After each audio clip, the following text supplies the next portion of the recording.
I know that we are all much better at Zooming than we once were, since we didn't even know it was a verb some months ago. It's amazing to meet all of these wonderful specialists here. I'm just going to introduce them briefly so that you can see who they are, and then we will launch into our panel.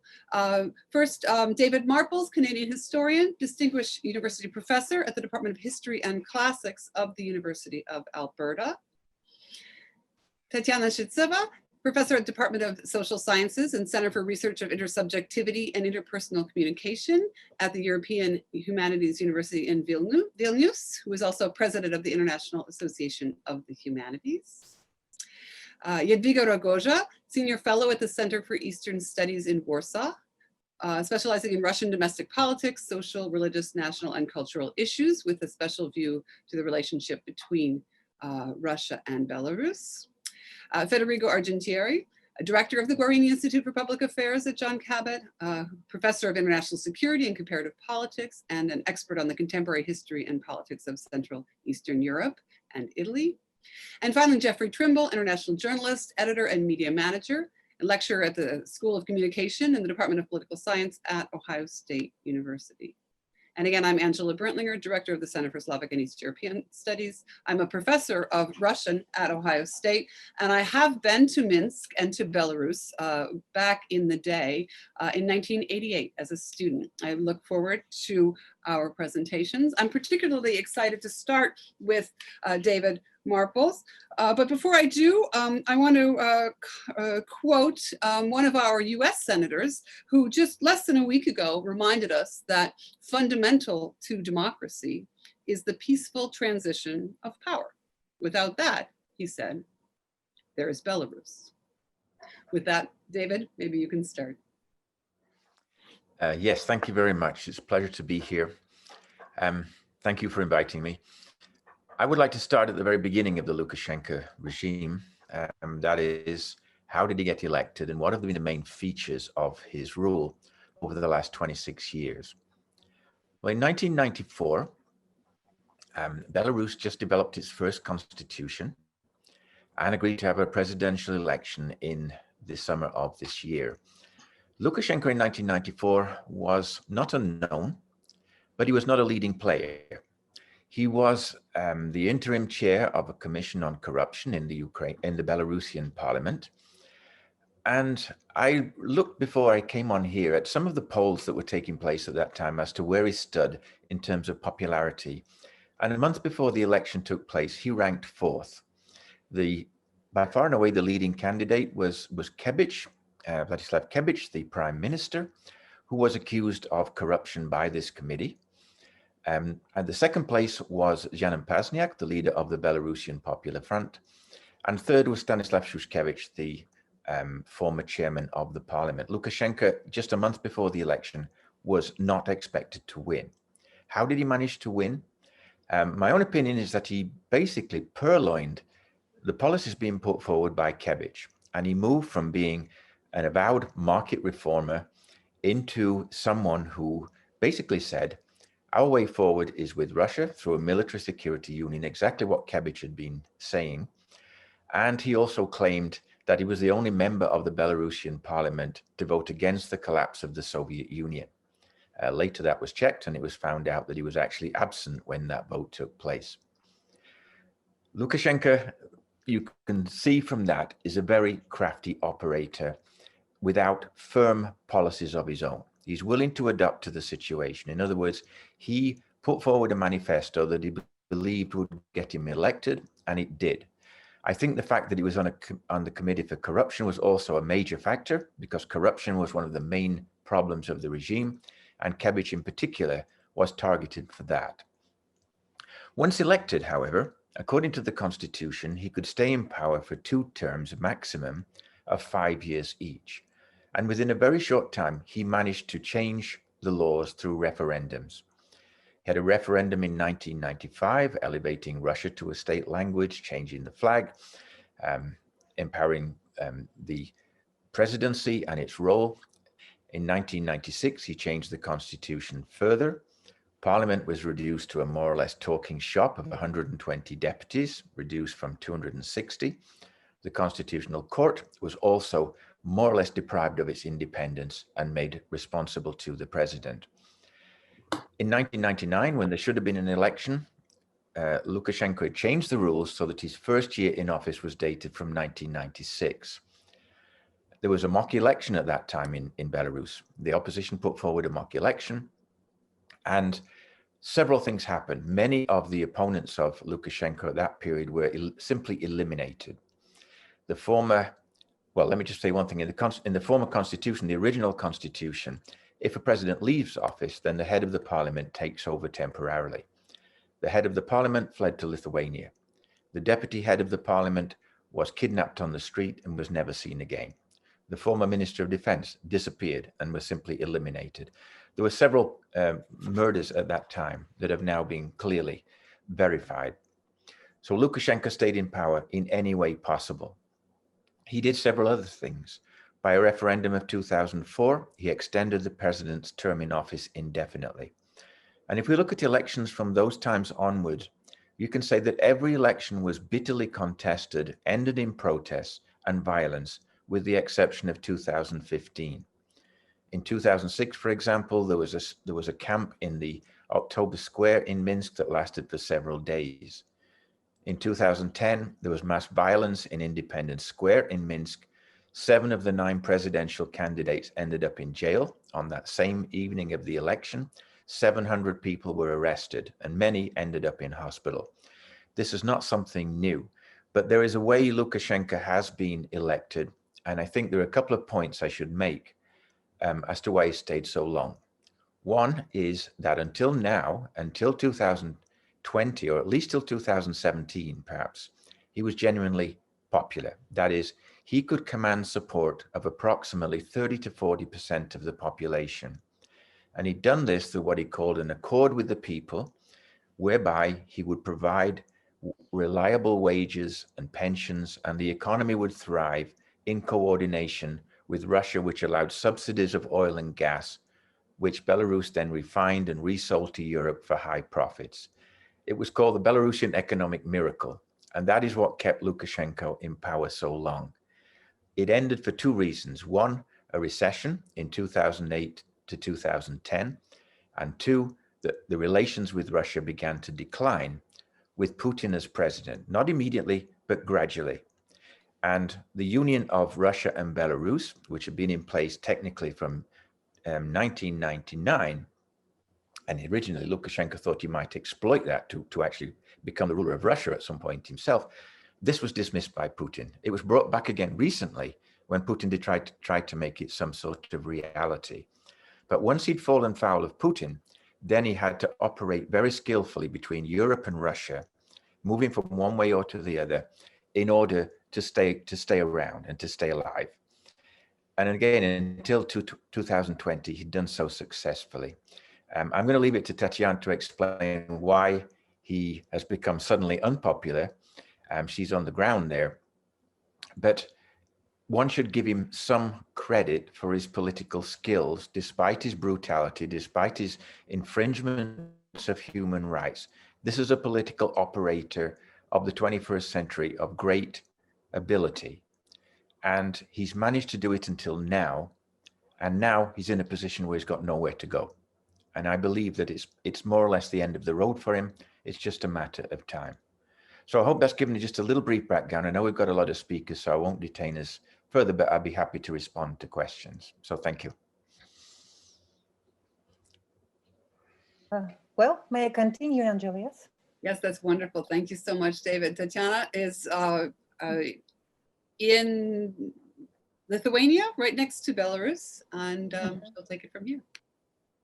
Well, thank you very much for inviting me. Yes, now I'm in Lithuania, in Vilnius, but I participated in different protest actions in Minsk until the very end of August. So therefore, I not just observe and analyze, but I have my own personal experience of what is going on in Belarus, and I'm still in contact with my colleagues, friends there in Belarus, and it's really very, very dramatic. Well, first of all, I'd like to add to the previous speaker that I agree that Lukashenko from the very beginning was a kind of populist leader. And he still is, he still tries to act, to behave in this way. But today he looks more like a sadist populist, but it's another story.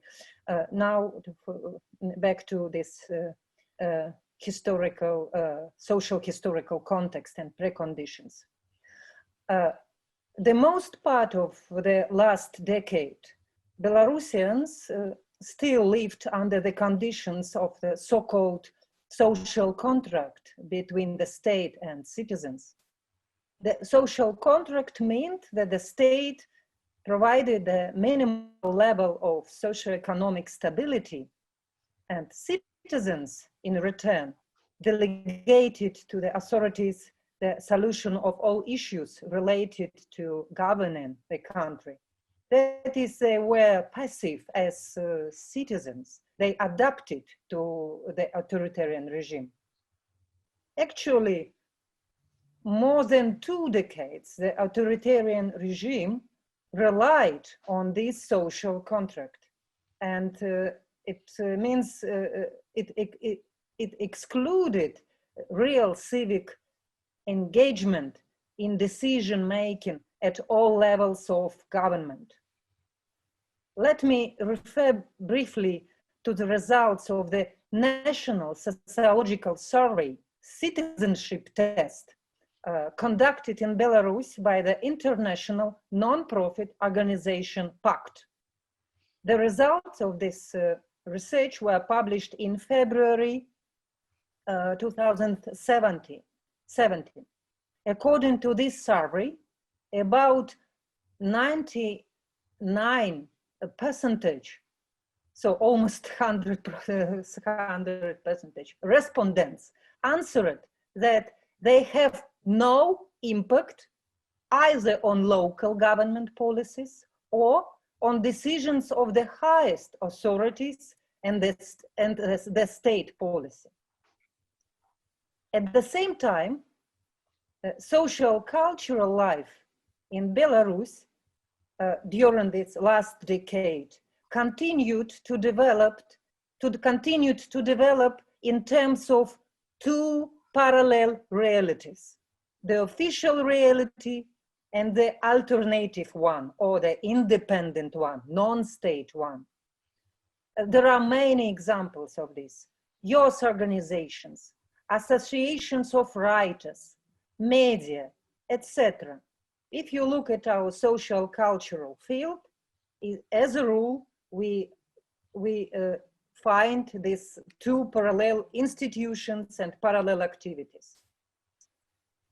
At the level of civil society, especially after the last elections, 2015, at the level of different NGOs and different grassroots initiatives, there were constantly initiated and launched different projects, very local, very small one, and sometimes more ambitious in cooperation with business, with private business. The field of civic society had been becoming more and more rich and differentiated, more and more active and creative, albeit mostly not in terms of political engagement. However, such coexistence of the 2 realities was constantly accompanied by the increase in frustration and social apathy in our society. It was occurring due to omnipresent state control realized by means of bureaucratic mechanisms and regulations, very absurd of sometimes, that hindered realization of any non-state initiatives in socio-economic and cultural life. Here maybe I'd like to mention that the square, ploshcha, after the election in the 2010, it was very significant political protest, but it was a protest which didn't unite so many people as it takes place now. And what is important, Paul Tamas, it's a Hungarian sociologist who is a specialist in the post-socialist, post-Soviet transitive countries. He gave interviews to our journal Topos, and after this election, after the ploshcha, after the square in 2010, and he defined this protest as an aesthetic protest.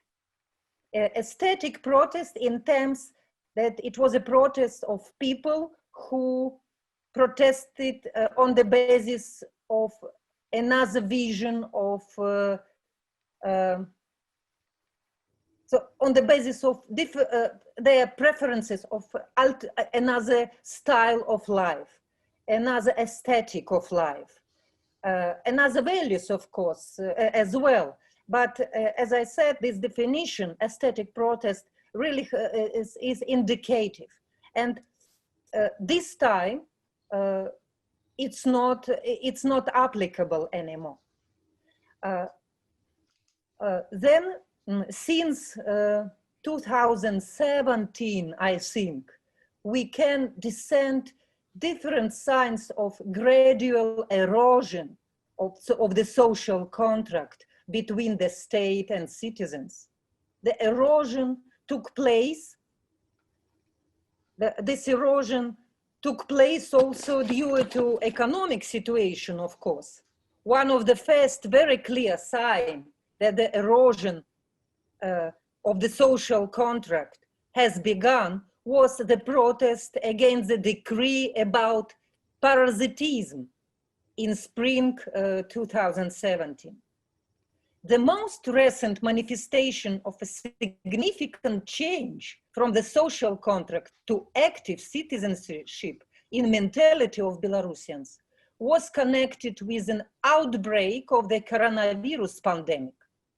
The outrageous behavior of the authorities, insults to the sick and the dead, hiding information about the number of victims, administrative pressure on doctors, holding a mass parade in the midst of the pandemic. All this on the one hand, and amazing civic solidarity and mobilization on the other hand, all this together had the effect of a real moral and political shake-up. People found that they can trust each other, can do many things together. It was very convincing and inspiring. And then the pre-election campaign began. And the conflict between the demands of society and the existing political regime began to appear more and more sharply and more dramatically. What is also important in this, what was important for faster development of political scenario of pre-election and presidential election this year, it is in political field. It was a failure of the old opposition.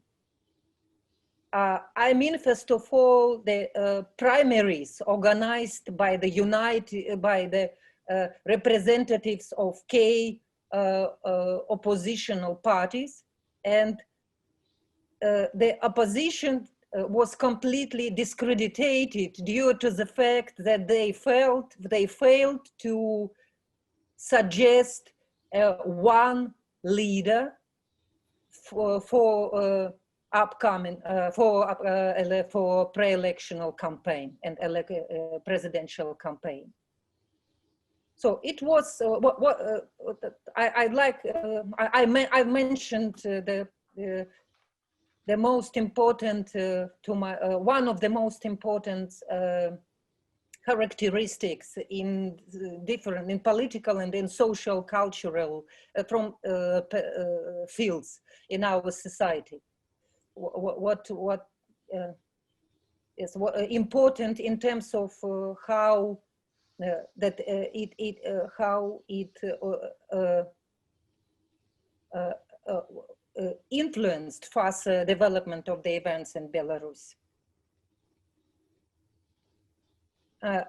As for the relation with the West, maybe I'd like to mention very few things, just maybe to stop here.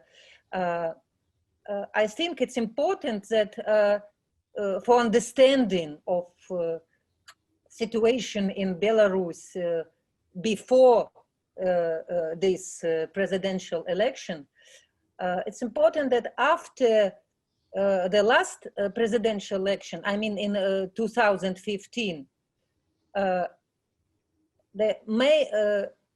many of significant Western foundations and organizations, they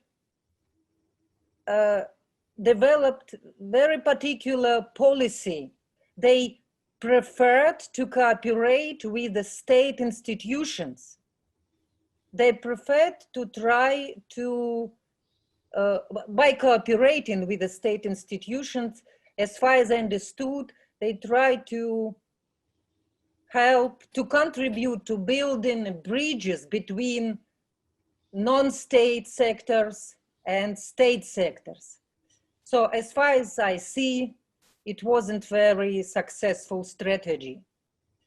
And after 2015, the direct support of the non-state initiatives had been diminished. I mean direct support realized by the different Western foundations. And as for expectations regarding the Western international community, maybe Angela, maybe I stop here and maybe we will continue discussing this question after later.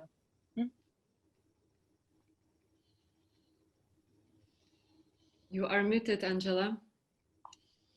Sorry, I thought I was not.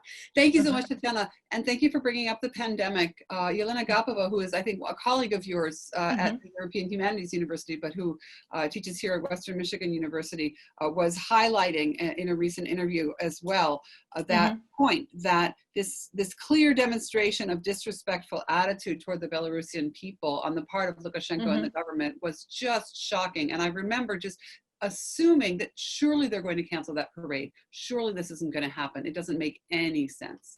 And it was just absolutely disdainful. So let's go on to hear from Jadwiga. Thank you so much for being with us. Sure. I want to present the Russian factor, which is of crucial importance for Belarus and for the region.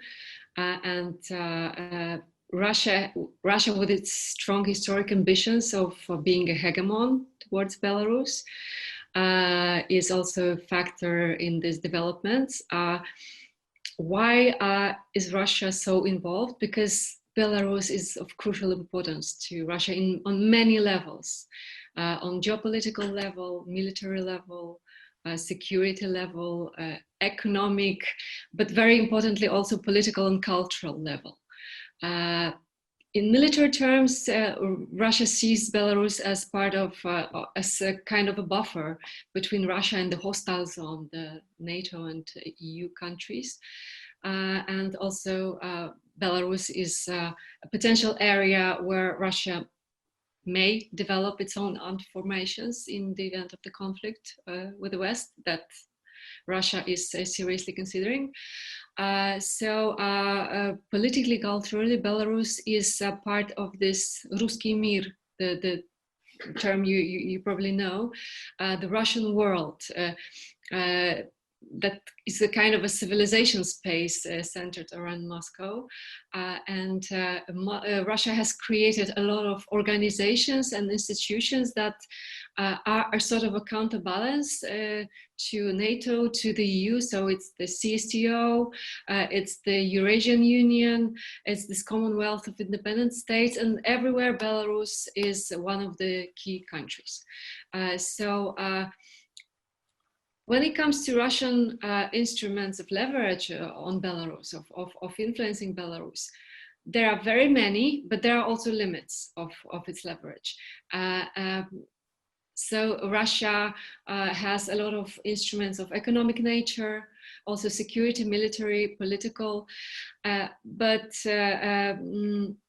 we also see the limits also in the situation of elections and post-election period. We see the limits of Moscow influence. And I think one of the reasons for these limits are Moscow's own, or Russia's, Kremlin's own kind of mental ruts and perception gaps that make Moscow less flexible and make Moscow a kind of a hostage of its own political phobias even. So when speaking of Russian limits of influencing Belarus, as you all know, Russia has been attempting for over 20 years to pursue this policy of integration with Belarus. David mentioned the union state, yes, but it's only with limited success, because we have over 20 years of this union state, the mythical union state, but filling it with content is very difficult. Russia was setting itself many aims that were not implemented at all. And it has to be stressed that the main obstacle in this process was Alexander Lukashenko, who was an extremely difficult partner for Russia. He was this mortal friend, if we can say so. And it is said that Putin personally loathes Lukashenko, and this is mutual. So this partnership was very difficult. Lukashenko has perfected his craft of balancing and combining the policy of siphoning off help, support, funds, cheap gas and oil from Russia, and at the same time blocking and sabotaging the process of integration between the two countries. So these relations have been very strained. They were strained just before the elections, and initially what the Kremlin meant, what Kremlin tried to do before the elections was to weaken Lukashenko, to make him weaker in order to press him for further integration. Russian calculations were based on the scenario where Lukashenko wins the elections, of course, by falsifying them partly, but then he suppresses the protests. The protests were anticipated, but not so massive. And then there are Western sanctions. Lukashenko loses his channels of communications with the West, and then he's doomed to turn to Russia. And Russia will use the situation. But what Moscow actually did not foresee, and I think no one did, I did not, I will speak of myself, was this massive scale of protests and the scale of the weakness of Lukashenko's legitimacy, which suddenly became evident. This was a process that was growing for years, but then out of a sudden it was very evident. It's also a sign how Moscow very often underestimates social and civic factors, also domestically. Moscow was taken by surprise, and straight after the election, its reaction was very restrained. It did not react to Lukashenko's appeals for help. It was considering various scenarios of reacting, including Lukashenko's stepping off or fall. But very quickly it turned out that Lukashenko did not fall immediately, so Russia stretched a helping hand, supported Lukashenko with promises of financial support, with sending of some law enforcement units, also propaganda journalists that joined in the Belarusian media. It has helped Lukashenko in the current moment. But the problem remains for Russia. I'm speaking like from the Russian perspective, not from my own sympathies or my perspective. For Russia, the problem remains because, first of all, Russia is concerned that the developments in Belarus might be directed against Russia at some point. On the other hand, what we see from the Russian side, also from the side of state declarations, state official declarations and the state propaganda, they have done a great deal to reject Belarusian opposition and society. I was amazed when watching these propaganda TV shows. It was outrageous. And of course, they were presenting protest as the product of Western influence. That's quite obvious, interference and meddling.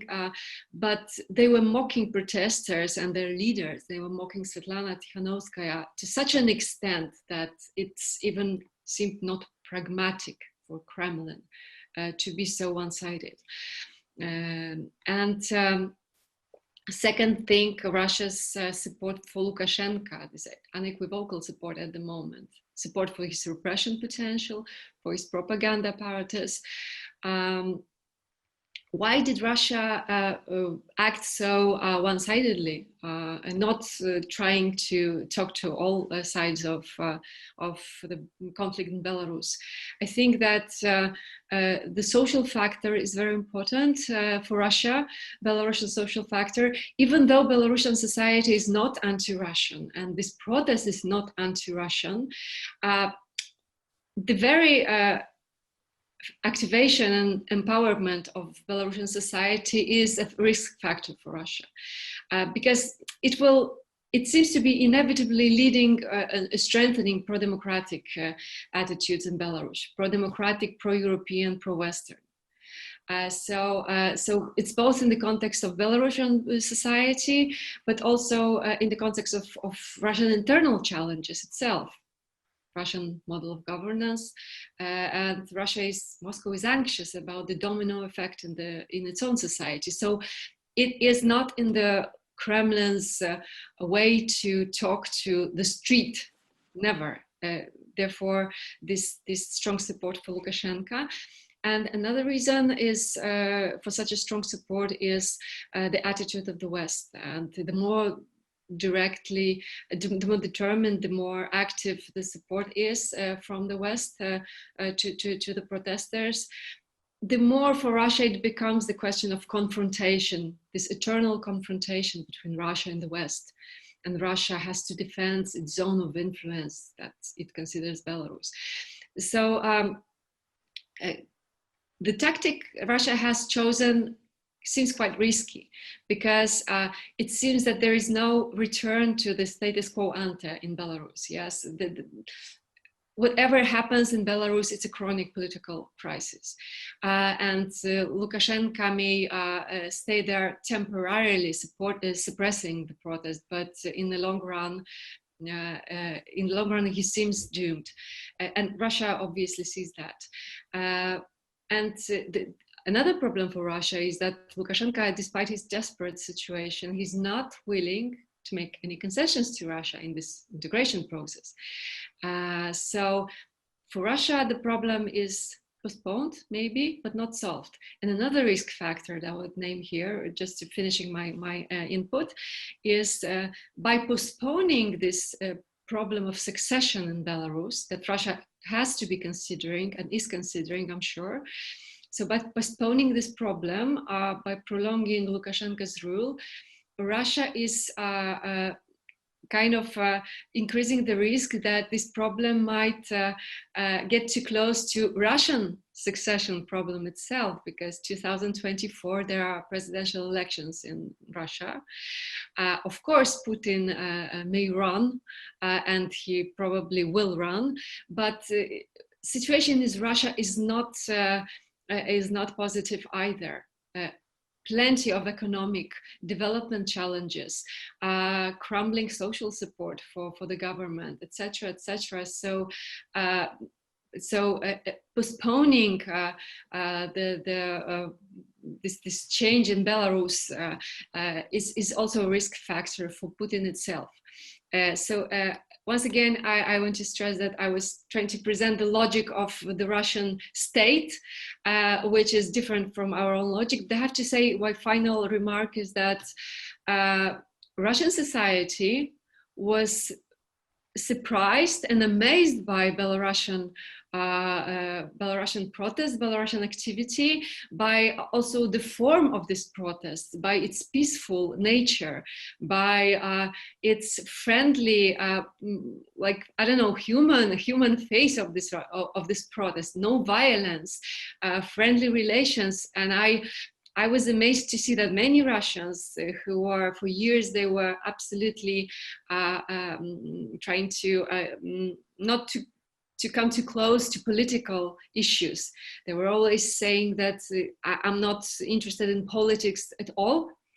Those Russians are now expressing their fascination, their amazement about Belarus, and I think this might be some kind of inspirations for Russia at some point of time.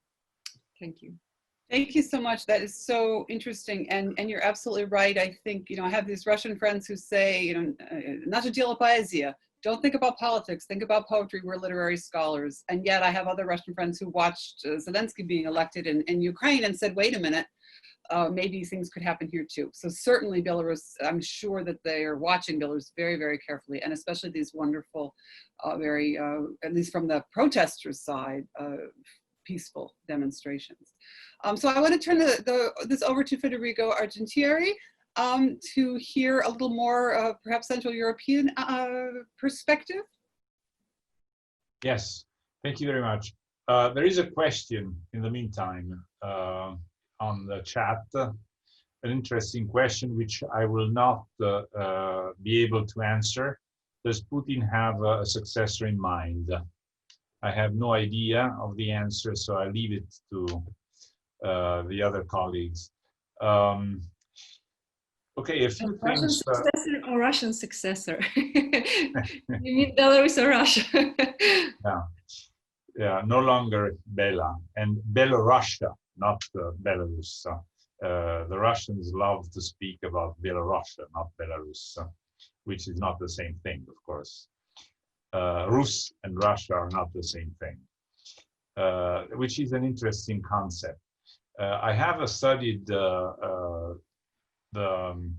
the name thing, and I have noticed that it is complicated, especially complicated to not say Belorussia and say Belarus, because people don't understand the difference. And because in Slavic studies, at least in Italy, few people understand or even know why Belarus, the name Belarus was created, and why it's Bela and not Chornie or whatever other color. So even Slavic studies people are slightly unaware of this situation, and therefore it is interesting to explain why it's appropriate to speak of Belarus and Belarusians instead of Belorussia and Belarusians. Right, but anyway, what I would like to say before I move to the issue of how the neighbors, the Western neighbors of Belarus acted, I would like to say a few things about the identity of Belarus, which is, I think, a little misunderstood. There is an impression, general impression, even in academic circles, that Belarus is sort of a country with a weak identity, without a great national spirit, national feelings, and prone to integration no matter what and no matter how with Russia or anybody else for that matter, due to absence or weakness of historical identity. This is wrong. This is a completely wrong assessment. maybe the aspects of Belarusian identity are not as visible and clearly detectable and active as they are for other countries, but they do exist. They do exist in various domains. In the first place, it's important to know that Belarus is called Belarus because it did not suffer, at least not as much as Ukraine, of the Mongol invasion of the 1240s, and that's why precisely the name was given. There was one Rus, which was then broken in 2 or 3 parts, and Belarus escaped the fate. So I made an audacious comparison with Finland in 1944-45. Finland also escaped. It was not a Mongol invasion, but not very different either in terms of, let's say, force, the use of force. And Finland also was sort of ignored because it was too far north, and the invasion was busy in other directions, taking other directions. Then some other factors of importance, of course, are that no strong anti-Russian sentiment developed. It didn't develop because there was no specific reason for it to be developed. Ukraine was also not anti-Russian until the Russian Empire started to prohibit the use of language and to try to claim that Taras Shevchenko and other writers and poets were Russian.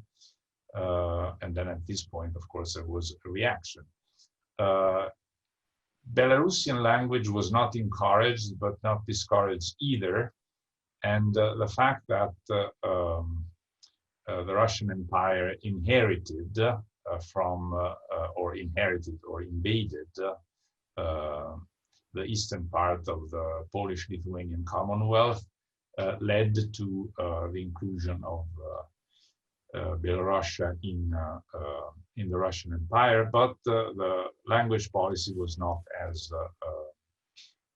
oppressive as it was in other circumstances, which led to the fact that Belarus did not develop strong anti-Russian sentiments, which did not mean that it did not develop strong national sentiments.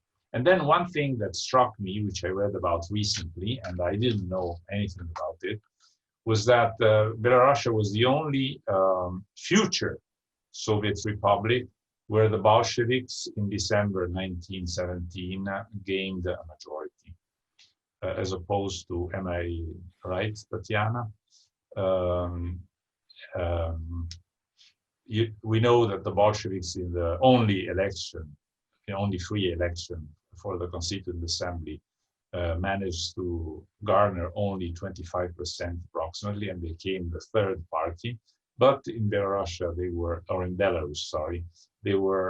in the future Belarusian Republic, they were a majority, which points to simply a political feeling. There was a feeling that the Bolsheviks provided solutions that the other parties did not offer, and for some reasons which I'm, however, unable to elaborate upon, the socialist revolutionaries, the SR, were not as popular as they were in Russia and elsewhere. Right. Another thing of importance is the strength of the resistance in Belarus in World War II. Belarus gave a very hard time to the Nazi invaders. It is claimed, I haven't been able to double check the numbers, but it is claimed that no less than 1 million German troops lost their lives on Belarusian territory. It was a hard fight, thanks also to the active partisan resistance. It was the most active partisan resistance of the entire Soviet Union. And Stalin rewarded it, as we know, after World War II by requesting and obtaining from Roosevelt a seat at the UN, specifically for Belarus. He also obtained a seat for Ukraine for other reasons. He wants to reward the Ukraine for all the atrocities committed, and part of this deal was also subsequently the so-called donation of Crimea to Ukraine by Khrushchev 10 years later. Anyway, now I conclude with going to the point, which is very simple. The attitude of Poland towards Belarus is the attitude of Poland towards former Kresy, and therefore there is a strong will to exert an influence. Now, to the extent to which this influence is channeled, Poland, the current Polish government, wants this influence to be channeled by the EU and NATO or not, is something I leave Jadwiga to answer. But there is certainly an interest and, of course, an outrage at the brutal handling of the protests since August 9th. Now, I would like to say a few things about Orban and Hungary, and say, start apparently with something that is not related, but it's actually very strongly related. And it's given that there is a new crisis in the ex-Soviet space in the Caucasus, with Armenia and Azerbaijan again at odds with one another. Let me remind you of what happened a few years ago when, during a NATO exercise, a military officer of Azerbaijan cut an Armenian colleague into pieces in Hungary for allegedly having insulted Azerbaijan, or having made fun or having mocked with an axe. So, I mean, it's not a question of sense of humor here or overreacting. If you cut your interlocutor with an axe, it means that there is something else. If you punch him, it's one thing, but cutting him into pieces with an axe. This was, of course, a criminal felony, and Hungary took custody of the man, who was then liberated after a very few years, I think 2 years possibly, in prison, and amnestied and sent back to Azerbaijan, where he was welcomed as a hero, with demonstrations in the streets of Baku, hurrahs, and so on and so forth. This was a signal of what the so-called sovereignist politician does in terms of foreign policy. No concern for human rights at large or for any other international commitment, only concern for the immediate possible interests of the country, and weighing the international relevance or the perceived international relevance of Armenia and Azerbaijan. Azerbaijan is stronger because it's backed by Turkey. Armenia is more uncertain. Human rights, genocide, who the hell cares about it? It's better to improve the relations with Baku. There's oil, there's gas, and so on and so forth. This is the type of approach, okay? Now, this approach has been completely repeated on the occasion of the recent protest. Orban has met Lukashenko, has not after August 9th, but shortly before August 9th, has not raised, to the best of my knowledge, any issue related to democracy, human rights, transparency, or anything. He has just talked business. That's the approach. It's a ruthless, brutal approach of, however, a smarter sovereignist populist than others. Orban is certainly the pathfinder of populist sovereignism. He has also had theoretical ideas about it, about what it is and what it is not. He has spoken of illiberal democracy, which is certainly a case in point, and he practices it. He practices it with a greater let's say, so far at least, with greater confidence than others. For example, mutatis mutandis, Boris Johnson in the United Kingdom, where things seem to escape, to run out of control. But I don't have a real update of the situation of the COVID in Hungary, so I cannot really elaborate on the extent to which Orban is in control of the situation for real or just pretends to be.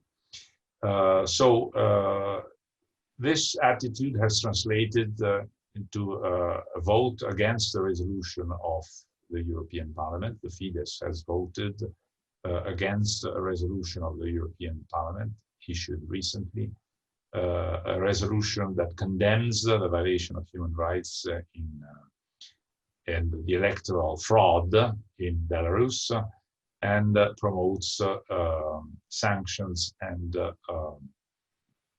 a stronger interest of the European Union vis-à-vis one of its sister neighbors.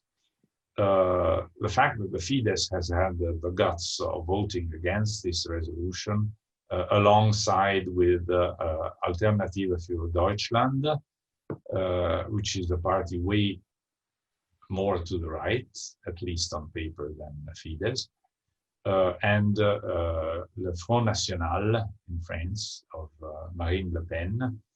They are the three most important forces that have voted against European solidarity with Belarus, for the record. In Italy, Salvini did not have the guts of going that far, and limited himself to the leader of the League. The former Northern League, which is now just the League, has not gone that far and has limited himself to abstaining. Regarding the Czech Republic, my very last point, the situation is completely different. The Czech Republic suffers from occasional or continued populism from various politicians of the highest sphere, starting from President Zeman and including Prime Minister Babiš, etc. But some principles are more rooted than elsewhere. Some principles that derive from the more solid democratic tradition of the Czech Republic, of the Czech lands. And let's not forget the fact that the Czech Republic has given shelter to Belarusian dissidents ever since the last century, especially for the interests of Havel. Let's not forget that Vasil Dikau, great Belarusian writer, was sheltered in the Czech Republic following personal interest of Havel in his activity in his literature and so on, and died in exile in the Czech Republic, by the way. So there is a completely different approach. The Czech Republic occasionally also takes very insolent, very much in quotes, initiatives, which I approve wholeheartedly of. For example, establishing more or less official relations with Taiwan, which upset greatly, of course, the People's Republic. But somebody had to do it first. So I actually conclude this intervention of mine by expressing the hope that what happened in the 60s, whereby Taiwan was gradually abandoned by international diplomacy to the advantage of the People's Republic, the opposite happens now, hopefully. Not in order to abandon the People's Republic, that would be gross and a mistake from the diplomatic point of view, but the admission of Taiwan in the international, back into the international club would be desirable on many accounts, and the Czech Republic can only be commended for having confirmed its commitment to liberal democracy, not illiberal democracy, by advancing in this direction. Thank you. Thank you so much. And you're absolutely right that the issue of illiberal democracy is a key one among neighbors of Belarus. I want to note that way back when in his 2002 book or article on Belarus, David commented that ultimately Belarus's future depends on its contacts with its neighbors, particularly Russia, but also Ukraine, Poland, and the Baltic states. So we have here representatives of those places. We also, Jeff Trimble is going to maybe make a couple of comments on the media situation. I'm fascinated to think about the relationship of Belarus with Ukraine, but also Charter 97 is something that is just a fascinating thing that has just emerged, and then maybe Jeff will have something and Tatiana will have something to say about that as well. But Jeff, do you want to jump in a little bit? Sure. First, it's really a pleasure and an honor to be with this distinguished group. These are really fascinating comments, and I made a lot of notes here. And if you don't mind, I'm just going to say one thing about the media environment really in Belarus, which is something I've followed quite closely for many years. I spent 10 years in senior management positions at Radio Free Europe, Radio Liberty, and so I'm familiar with the media environment across the former Soviet space and continued to follow it quite closely. So my one point that I'll make before, if you don't mind, turning and asking a couple of questions, also picking up on what you've just said, Angela, my one point is that two countries in the former Soviet space have the dubious distinction of making it onto the list of the 10 most censored countries in the world that is compiled by the Committee to Protect Journalists in New York. One of those countries is Turkmenistan, probably not a surprise for anyone. And the other is Belarus, in fact. So that captures the top line of the media environment in Belarus today. In the international communication courses that I teach, keep as a standard slide in my PowerPoint presentations a photograph of a young man carrying a sign at a demonstration. It happens to be a demonstration here in the United States that says, first they came for the journalists, we don't know what happened after that. So I urge us all to keep in mind the importance of media and access to information around the entire world, where media freedom's been falling for more than a decade now, but in particular in the former Soviet space, including in Belarus. So my question, if you will, Angela, picking up on your point first, is I see on the part of Western commentators in particular who are looking at the situation in Belarus, and it's something I must say with which they're not as familiar perhaps as with Belarus as they might be with the situation in Ukraine, a kind of a tendency to want to roll what's happening in Belarus into the list of colored revolutions, if you will, going back to the Rose Revolution in Georgia, and in particular trying to compare it to events in Ukraine through Maidan and back into the earlier part of the decade. So my question for the panelists, and I think almost anyone could pick up on this, is how relevant is the experience of Ukraine and what has happened there since, and including Maidan, to the experience in Belarus, both from a historical context and from a context of current events? Is it a helpful analogy? Is it a helpful situation to study, or is the situation in Belarus truly so distinct and different that we have to look at it in a very different way? And I've heard hints at answers to this in the presentations that you've made, which is why I wanted to come back to that question. Question for anybody?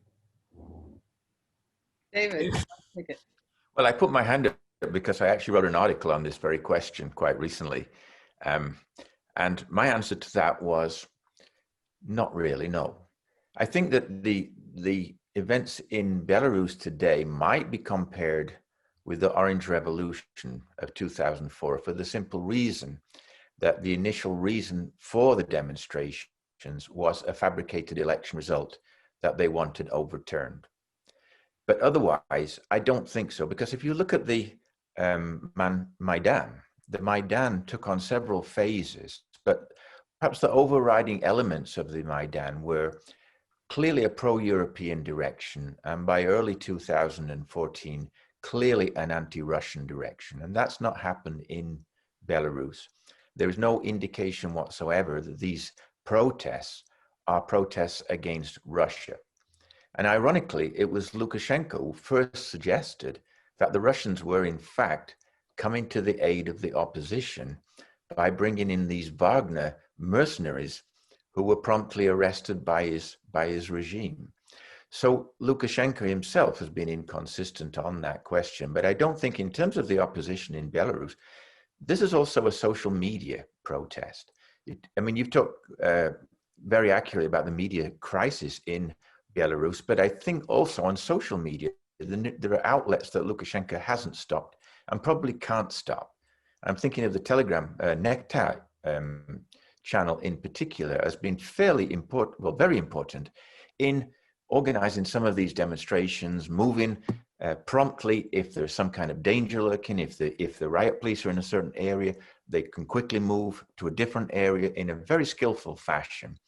And that, I think, is the unique feature of these protests. And, you know, the only thing I would say that they perhaps got in common is that there are no clear leaders other than perhaps the group of women that simply got pushed apart by the authorities in one way or another, either imprisoned or they went out to the country. They were certainly leading. Sveta is seen as a kind of symbol of the regime, but she herself said right at the beginning of the election that her intention was not to stay in power for very long, but simply to get the political prisoners released and have new elections. But I'll give way to Tatiana too, because she obviously is closer to the scene than Edmonton, Alberta. Maybe Tatiana and then Jadwiga. Thank you. Yeah, actually, I have many comments. Maybe I start with this unique character of the Belarusian uprising. First of all, I'd like to stress that it's not only about the protest about the regarding falsification of the election results. I think that at the very core of the Belarusian uprising is a moral trauma, the violence and atrocities committed by repressive apparat, by riot police after announcement of the official results of the elections were so brutal and shocking that physical violence as a political instrument became a symbol of the usurpatory regime. Therefore, the political answer of the protesting people is so asymmetrical. Therefore, we see a peaceful character of the protest, peaceful character as a political answer. And the political unity, the political solidarity arise out of this indignation against the violence, against the violation of the respect to human life, to human dignity. So it is a moral and political confrontation in one. And also regarding national consciousness, it's really very, very important question. We experience a kind of reaffirmation of our nation, which is also unique in its own way. National agenda came to the fore in a completely different form if we compare it with the national agenda which for many years had been promoted by the old opposition, starting from the Zenon Pozniak time. Representatives of our traditional national democratic opposition promoted a so-called ethnic nationalism as opposed to civic nationalism. As well known, this strategy failed in Belarus, actually for many reasons, but it couldn't unite people. One of the reasons was that after the collapse of the Soviet Union, we had in Belarus the strong polarization of the national democratic discourse and the liberal democratic discourse. It was a structural obstacle in a way. What we observe today cannot be conceived of in terms of the dichotomy between ethnic nationalism and civic nationalism, as well as it cannot be conceived in terms of the dichotomy between the national and the post-national. The current national agenda is based both on our cultural ethos and on our civic resoluteness to establish the rules of living together in our country by themselves.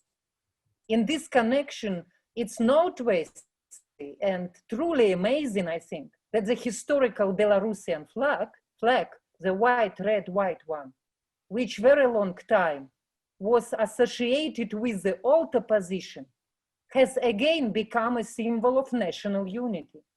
In general, as you know, our historical national symbols and have gotten a new relevance. We can talk not only about the flag.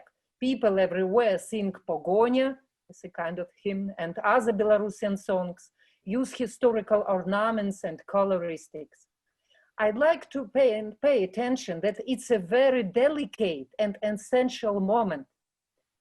Our today's struggle for democracy is about reactualization of the previous efforts to establish Belarus as a sovereign democratic state.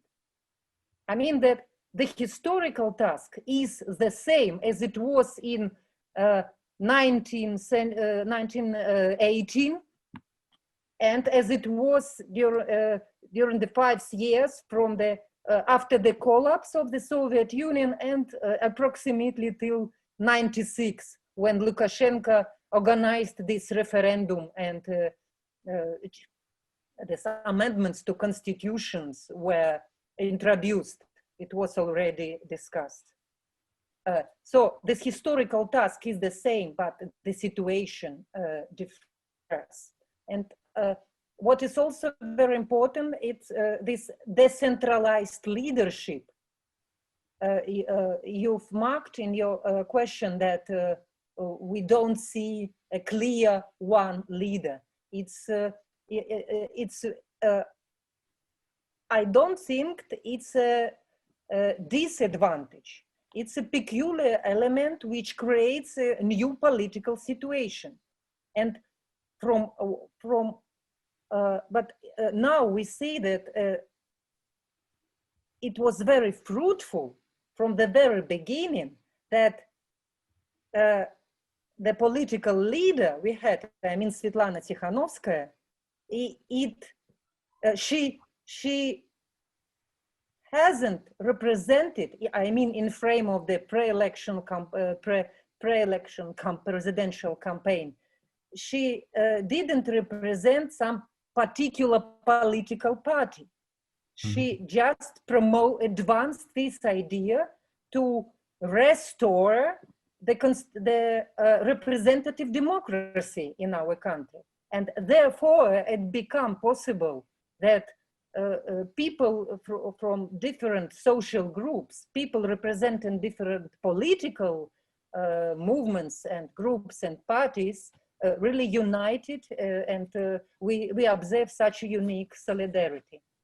Yeah, and maybe the last moment in this regard, from this historical perspective, this reactualization of the idea of affirmation of national sovereignty, it's noteworthy that the Soviet regime is considered today as a historical basis for the authoritarian regime of Lukashenko.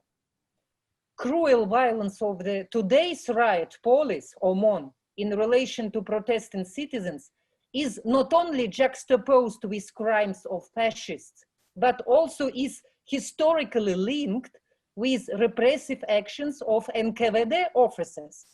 One of the protest actions was called the Chain of Repentance. It connected Okrestina, the unofficial name of the detention center where people detained on August 9/11, 9/12, where people were tortured. Well, this chain of repentance connected Okrestina and Kuropati. Kuropati, it's a site near Minsk of Stalinist mass executions. So it's really very significant and pretty unique social, historical, political, and moral process, what is going now in Belarus. And of course, it's about democracy, about the democratic way of life. But what is interesting in this regard, it is that that authoritarian regime of Lukashenko, and it's interesting to discuss this issue, that authoritarian regime of Lukashenko, on the one hand, it's rooted in Soviet heritage, in Soviet political regime, but on the other hand, it's rooted in the global neoliberal capitalist system. To be more precisely, it's rooted in that system of state capitalism, which has been developed in Belarus during the Lukashenko's when Lukashenko was in power. So I stop here.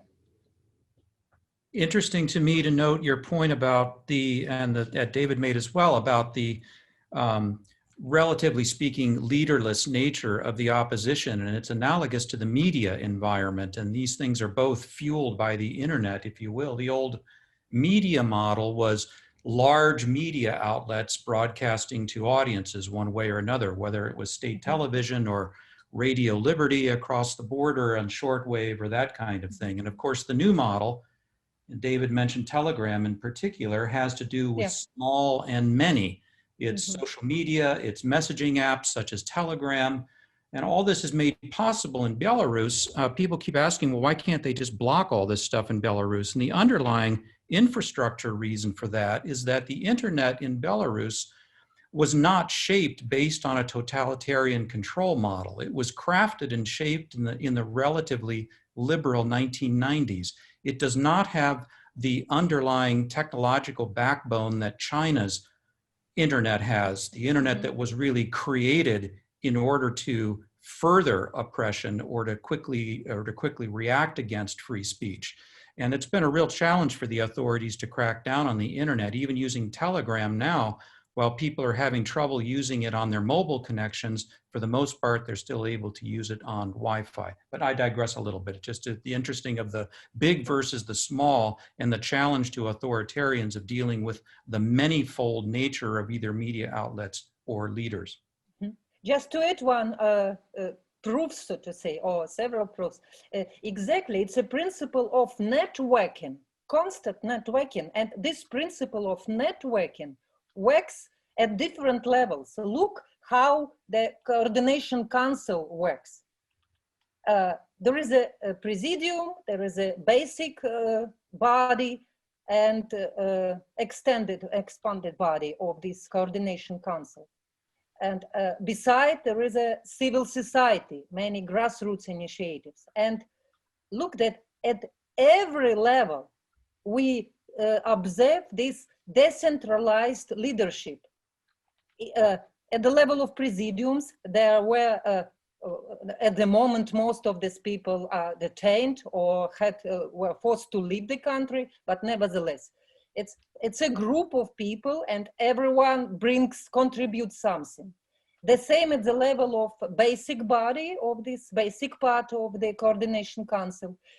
There were created several working groups. Every group is responsible for particular task. And when we look at what is happening at the level of grassroots initiatives, it's really amazing how new communities, new local communities are created and become active and effective in terms of changing their environment, their life world, and political environment as well. If I can add one thing about this identity, Tatiana touched upon the Belarusian identity, also historic identity. What I recall, like the first big national rally under the white, red, white flags was the last year, November, in Vilnius. It was a massive event. I think it was a massive kind of a motivation factor for Belarusian maybe activation. It was the funeral of January insurgents of the 19th century. They were exhumated and they were buried again. But this became a major historic and identity and political event for three countries at least, for Poland, for Lithuania, and for Belarus. Kalinowski. Kalinowski among them, yes, the 12th insurgent, and Kastus Kalinowski is one of them, the important Belarusian leader. And it was, to me, it was like a sign of kind of reunification between Poland and Lithuania, because it was the first time when Polish president and prime minister came to Vilnius, to Lithuania at the same time. Yes. But also Mhm. Belarusian, there was a huge crowd of Belarusians in the Vilnius Cathedral Square with these independent Belarus flags, but there were also the deputy prime minister of Belarus, the Lukashenko's official, who gave a speech in Belarusian language. Of course, he was booed by the crowd, but nevertheless, I mean, this was a kind of I think, a reunion, and I was kind of sure at that moment that this was a major turning point for Belarusians. Not maybe for Lithuanians so much, or not for Poles, but for Belarusians, yes. So, and Belarusians now looking back to the traditions, the history of Grand Duchy of Lithuania, the Pagonia, you know, the coat of arms that is so close to Lithuanian coat of arms. Yes, I don't know what's in English, the horse with the rider. Yes. Mm-hmm. So I think Belarusians are now, after years of feeling a part of this Ruski Mir, this Russian world, now they start looking back, even more so, looking back to the history that was European history. The Russian writer Viktor Yerofeyev recently recalled that when he went to Belarus just recently, he heard from Belarusians that they felt not really Slavs, they felt Balts. And he says, how come you feel like Baltic nations? They say, because of Grand Duchy of Lithuania. Besides, we are not Russia, we're Europe, because Gothic culture, Gothic architecture is in Belarus. So that's why you feel part of Europe. You know, these are cultural issues, but I think they are now in a great demand in Belarus. And I hope they kind of help this mental revolution. Yes, you're right, of course, and I was there in Vilnius. Yes, in Vilnius. Yes, and it undoubtedly it was a very significant symbolic moment for all who live in Belarus. But and it was a very significant was presented in this way in different independent media. First of all, in different independent media.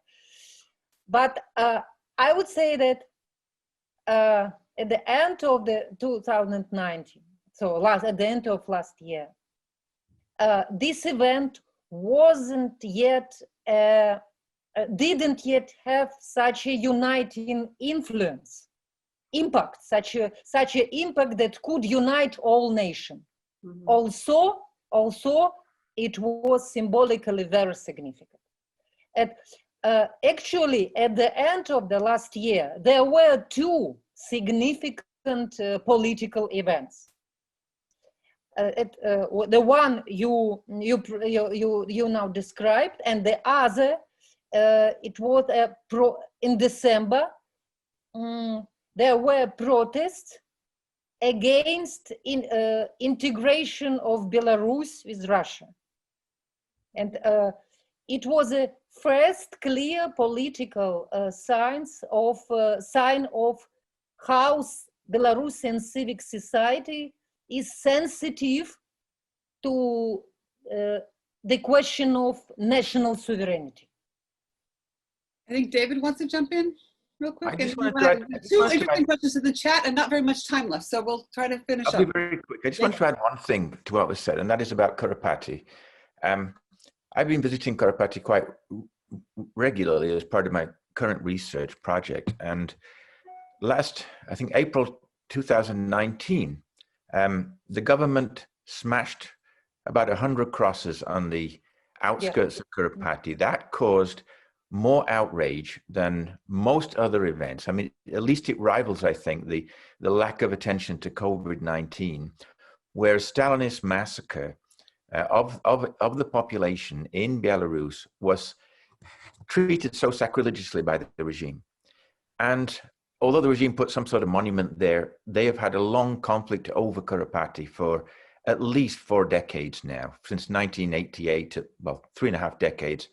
And this is a big issue as well, that the past really has been erased. We get the Stalinist past, we get the World War II memorials, et cetera, et cetera. Mm-hmm.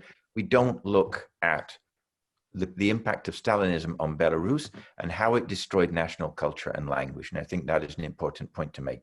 Yeah, you're right. Federigo, could you address the question of the West? And then if anyone has a chance to talk about women in the question in the Q&A, and then we're going to have to finish up. This is so productive. And I want to go on for another hour and a half if I didn't have to go to class. Federigo? Have we answered the question about the successor? David answered it privately. I think that it seems like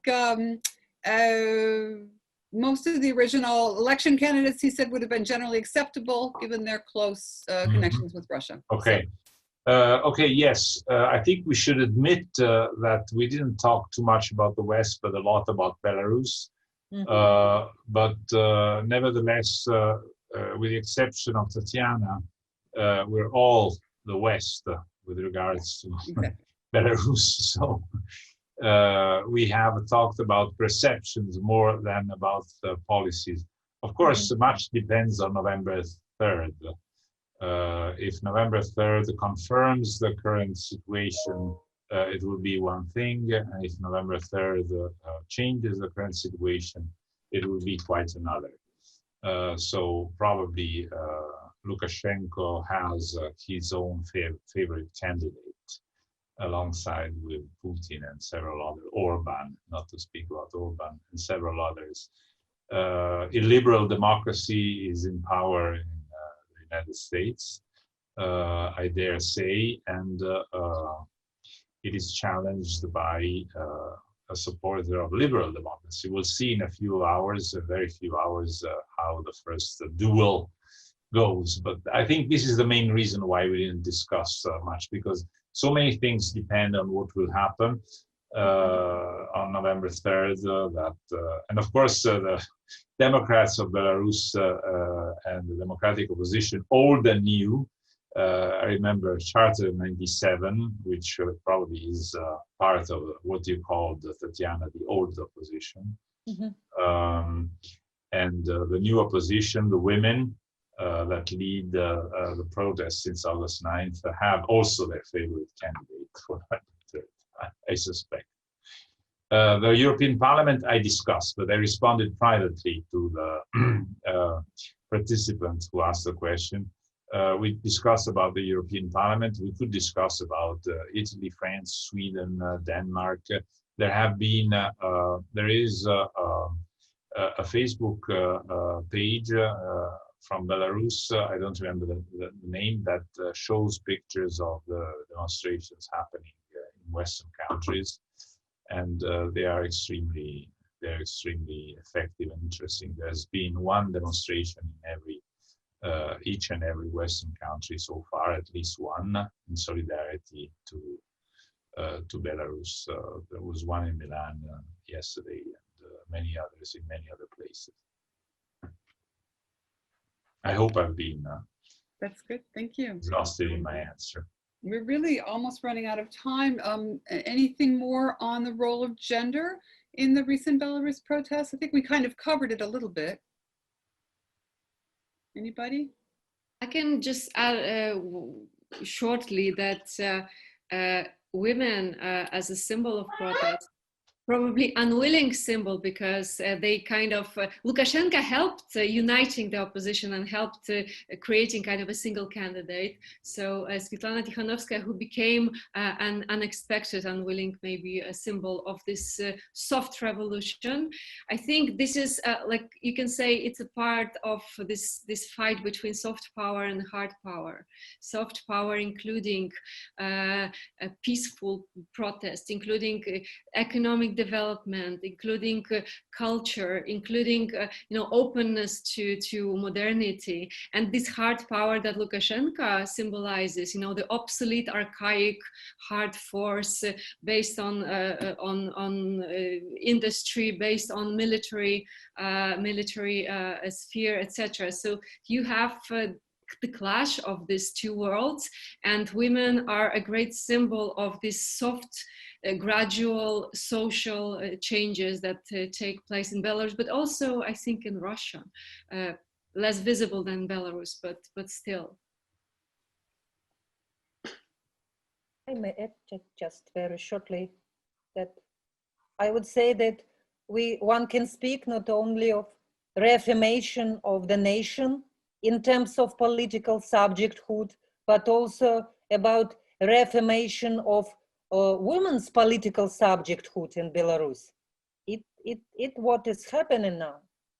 And I think it was also very important that 3 women in this united, which were united together to struggle for democracy in Belarus. They represent different social groups in Belarusian society. So therefore, this reaffirmation of political subjecthood of women promises to be really effective. Well, I know we're all looking forward to watching what happens next. We're hoping that peace will reign. And thank you all so much for your participation in this fascinating conversation. I wish we could keep going. The In Touch attendees, thank you so much. We will try to post this within a week or so that you can share it with your friends if they weren't able to attend. Thank you all again, and have a wonderful afternoon or evening.